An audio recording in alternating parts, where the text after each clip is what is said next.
我係民航處嘅韓志斌，我嘅使命係繼續優化香港國際機場三跑系統，讓市民可享受到安全、舒適、愉快嘅旅程。我就1995年加入民航處，咁啊，再喺啟德啦，同埋赤鱲角機場都做咗啦，咁啊足足做咗30年。咁我喺三跑呢個項目咧，就做民航處嘅項目經理，負責咧成個三跑呢個項目啦。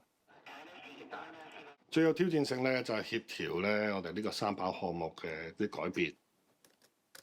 當中牽涉啲管制人員啦、機場啦、航空公司啦，所有唔同嘅持份者咧去推廣呢個三跑嘅項目。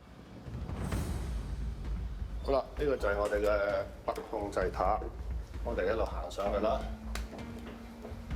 咁呢個北控制塔主要咧就負責咧就睇北跑道同中跑道嘅運作。呢個咧就係一個北塔台。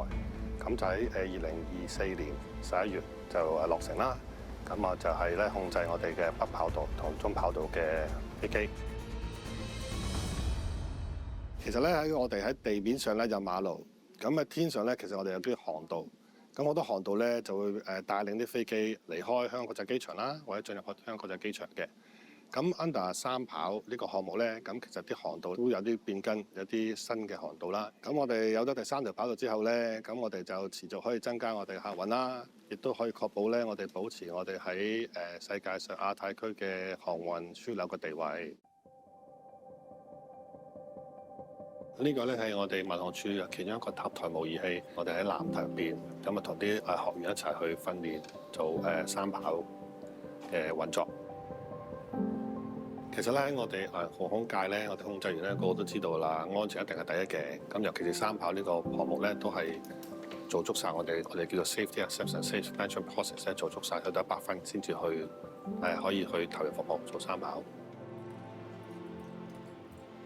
通常好多時我哋會做一個項目嘅時候咧，會好多時都會有一啲突發問題去應付嘅難題嘅。但係 Alex 佢都通常都會好冷靜咁樣，首先問晒所有嘅隊員啊、唔同嘅團隊，邊一個係最好嘅解決方法，佢會帶領我哋去一齊去諗呢個問題。咁所以我哋大家都好暢所欲言咁去提供一啲唔同嘅解決方案，一個團隊咁樣去做一個決定咁樣啦。呢個就係啦，新嘅 tower 先。壓力就一定有嘅，因為呢個三跑個項目咧，其實佢成個 timeline 都係好 tight 嘅。好彩有 Alex，佢係對於一個管理項目係好有經驗嘅，因為除咗三跑道呢個項目之前咧，佢都處理過我哋民航處好多其他大型嘅 project 嘅，亦都好清晰指示我哋嗰個目標同埋個方向。咁所以其實我哋喺壓力當中，亦都好快處理到嗰個問題。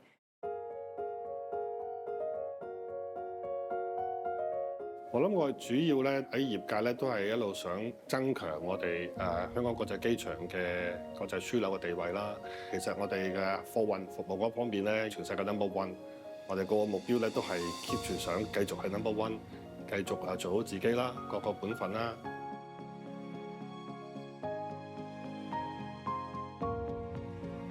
咁我個人咧嗰個感受咧都覺得係好有驕傲感嘅，因為咧我就都有參與到唔同嘅 project 啦。咁由我哋二跑一路去把握咧，要諗啲唔同嘅方法，點樣去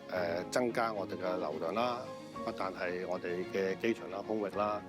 咁直至到咧我都有份參與三跑呢個工作，得到呢個獎啊，當然係非常之開心啦。亦都咧，其實都好感謝我哋啲工作團隊啦，好努力，大家目標一致，11月28號就一定要我哋三跑系統投入服務。最開心嘅就係因為咧，由二跑變三跑咧，我哋個流量係真係提升咗好多啦。咁我哋相信咧，就市民咧會享受到一個好舒適、愉快、安全嘅服務。